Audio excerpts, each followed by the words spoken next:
आज हम णमोवज्झायणम का ध्यान करेंगे। 7 चक्रों पर णमोज्झायणम का ध्यान हरे या नीले रंग में करने से शांति की प्राप्ति होती है। जो भी परेशानियां रहती हैं वो परम शांति को प्राप्त होती हैं। इसलिए 7 चक्रों के ऊपर णमोवज्झायणम का ध्यान हम प्रारंभ करते हैं। सबसे पहले जहाँ पर मूल चक्र है, जो कि नाभि के 4 अंगुल नीचे जहाँ पर रीढ़ की हड्डी प्रारंभ होती है, वहाँ पर लिखें णा। मो लिखें नाभि पर। ऊ लिखें अपने हृदय पर। वज लिखें अपने कंठ पर। और झा लिखें अपने मुख के अंदर। और या लिखें आज्ञा चक्र पर, दोनों भुवों के बीच में, और णम सबसे ऊपर। और एक एक चक्र पर स्पर्श करते हुए उन अक्षरों को हरे या नीले रंग में देखने से अपने लिए शांति की प्राप्ति होती है। और सारे उपाध्याय परमेष्ठियों की ऊर्जा का आह्वान करने के लिए, जो कि 28 मूल गुणों के साथ साथ में 25 और गुणों के धारी होते हैं, ऐसे उपाध्याय परमेष्ठि की ऊर्जा का आह्वान करने के लिए हम यहाँ पर एक एक चक्र को स्पर्श करते हुए उनका उच्चारण करते हैं।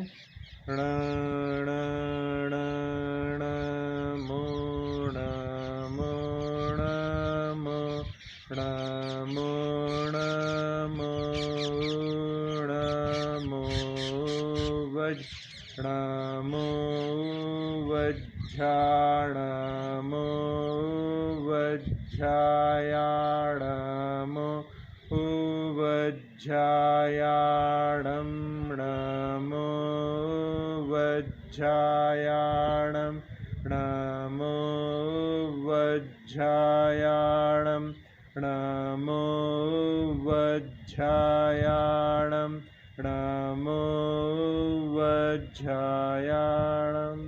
पुनः अपने एक एक चक्र पर, जहाँ पर सबसे नीचे मूल चक्र पर लिखा है णा, मो लिखा है नाभि पर, ऊ लिखा है हृदय पर, वज लिखा है कंठ पर, झा लिखा है मुख के अंदर, और या लिखा है आज्ञा चक्र पर, दोनों भुवों के बीच में, और णम सबसे ऊपर। नीले या हरे रंग में देखने से अपने लिए पवित्रता और शांति की प्राप्ति इसके माध्यम से होती है। पुनः एक बार उन चक्रों को स्पर्श करते हुए णमो वज्झायाणं णमो वज्झायाणं णमो वज्झायाणं णमो वज्झायाणं णमो वज्झायाणं। जितने भी उपाध्याय परमेष्ठी हैं, उनकी ऊर्जा को हमने इसके माध्यम से आह्वान किया। हरे गोले या नीले गोले के रूप में वो ऊर्जा आपकी ओर बढ़ती चली आ रही है, और वो अपनी ऊर्जा को आपके सिर के ऊपर बरसा रही है। सिर के सबसे ऊपरी भाग ब्रह्मरंध्र के माध्यम से वो मस्तिष्क में प्रवेश करके मन के सारे विकारों को धो चुकी है। नेत्र, नासिका, मुख, कर्ण, सबके विकारों को दूर करके मुख को उसने प्रकाशित कर दिया है। कंठ के विकार, फेफड़ों के विकार, हृदय की एक एक धमनी को स्वच्छ करके आनंद और आह्लाद से भर चुकी है। अब उदर में उतर रही है। छोटी आंत, बड़ी आंत, किडनी, लीवर आदि सभी अंतरंग अवयवों को स्वच्छ करने के बाद में अब उसका ऊर्ध्वारोहण हो रहा है। रीढ़ की हड्डी के माध्यम से उसको सुदृढ़ बना करके पीठ, कमर, कंधे सबकी तकलीफ़ों को नष्ट कर दिया है। अब हाथों में उतर रही है। टिहनी तक, कलाई तक, उंगली के एक एक पोरे तक पहुंच करके हाथों के सारे विकारों को दूर कर दिया है। जंघाओं, घुटनों की सारी पीड़ाओं को हरते हुए पिंडलियों, टखनों, एड़ियों, तलवों, अंगूठे से सभी उंगलियों को अपने आगोश में लेकर के पूरे शरीर को, पूरे शरीर की त्वचा को, एक एक प्रदेश को निर्विकार, निरामय, निरोगी बना दिया है। उपाध्याय परमेष्ठी की ऊर्जा का लाभ जैसा हमने लिया है, सारे संसार को मिले, ऐसी भावना से अपने दोनों हाथों से इस ऊर्जा को पूरे लोक में फैलते हुए देखें। जैसे टैंक जब भर जाता है तो ओवरफ्लो होने लगता है, ऐसे ही अपने अंदर कमी नहीं आएगी। आपके अंदर तो जो ऊर्जा है पूरी भरी रहेगी। अतिरिक्त ऊर्जा जो अपने अंदर प्रवेश कर रही है उसको पूरे लोक के लिए भेजें। सुखी रहें सब जीव जगत के, कोई कभी ना घबरावे। सुखी रहें सब जीव जगत के, कोई कभी ना घबरावे।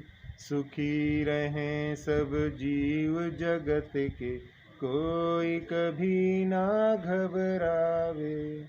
पूरे संसार में शांति का वातावरण, उपाध्याय परमेष्ठी की ऊर्जा बच्चों के मानसिक विकास के लिए भी बहुत कार्यकारी होती है। इसलिए बच्चों को नमोध्यानम का प्रतिदिन प्रातःकाल में ध्यान करना चाहिए।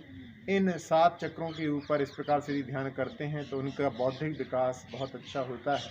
इस प्रकार से पुनः उन चक्रों को देखते हुए, ण लिखा हुआ है मूल चक्र पर, मो लिखा हुआ है नाभि पर, उ लिखा हुआ है हृदय पर, वज लिखा हुआ है कंठ पर, झा लिखा हुआ है मुख के अंदर, या लिखा हुआ है आज्ञा चक्र पर, और नम सबसे ऊपर। ऐसे उपाध्याय परमेष्ठी की ऊर्जा को अपन ने आह्वान किया, उसका लाभ लिया। इस प्रकार से ध्यान करके बच्चे अपने मानसिक विकास को अच्छी तरह से प्राप्त कर सकते हैं।